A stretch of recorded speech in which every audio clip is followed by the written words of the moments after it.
The people of the Middle East, like people everywhere, are seeking a chance to contribute and to have a role in the decisions that will shape their lives. Leaders need to respond to these aspirations and to help build that better future for all. They need to view civil society as their partner, not as a threat.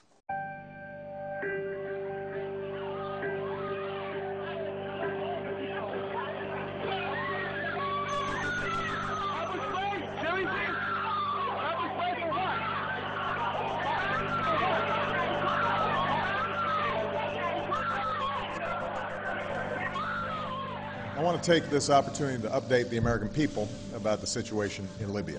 Last month, protesters took to the streets across the country to demand their universal rights and a government that is accountable to them and responsive to their aspirations. But they were met with an iron fist. Freedom of assembly, freedom of expression, and freedom of the press. Come here. You want to get arrested or no? Are pillars of an open and inclusive society.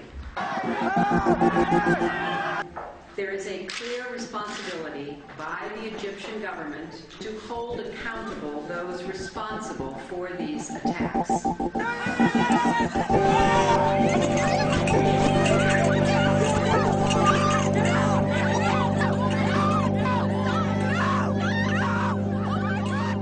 For months, the Iranian people have sought nothing more than to exercise their universal rights.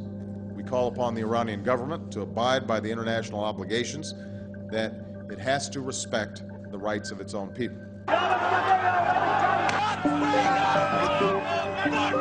We call for the immediate release of all who have been unjustly detained.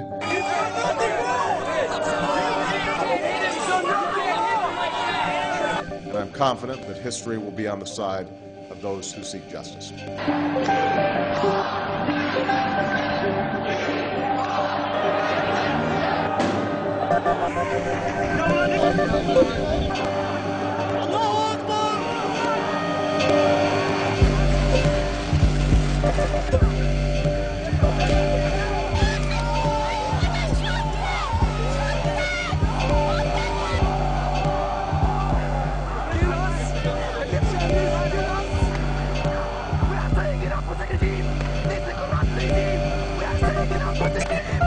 I will not stand by and just watch. I will not do it. So take me to jail right now, because I will not.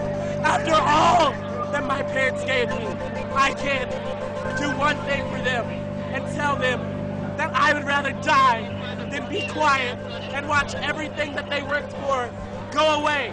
When all of God's children, black men and white men, Jews and Gentiles, Protestants and Catholics, will be able to join hands and sing in the words of the old Negro spiritual. I'm not moving. I'm not moving. And I'm not moving.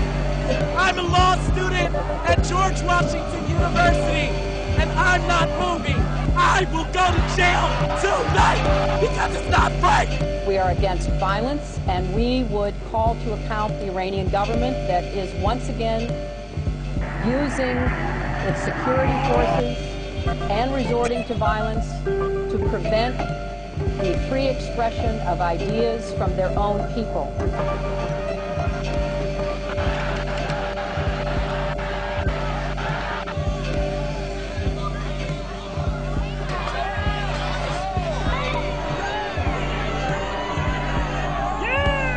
Instead of respecting the rights of his own people, Gaddafi chose the path of brutal suppression. Innocent civilians were imprisoned. I have not been read my rights. I have not been told why I'm being detained. We want to know the people who are in there. We want to know all their names, what they're being charged with. And in some cases beaten. You can't breathe, officer. Please get off his neck. I need my inhaler. A campaign of intimidation and repression began.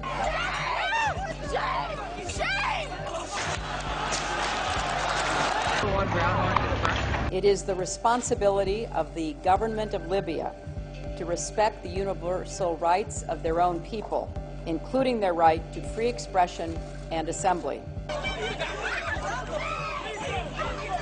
What's his badge number? What is his badge number? Demonstrators have been beaten, attacked. It is absolutely clear that the Syrian government is running out of time. Each new depiction of the abuses of the police on the First Amendment, the more people will show up here in New York City, and the more waves of occupation will spread across this country. And you should be proud of that, police, because you are participating in our media publicity campaign. Thank you for attending. What is absolutely clear is that we are witnessing history unfold. It's a moment of transformation that's taking place because the people of Egypt are calling for change. They've turned out in extraordinary numbers representing all ages and all walks of life. But it's young people who've been at the forefront. A new generation, your generation, who want their voices to be heard.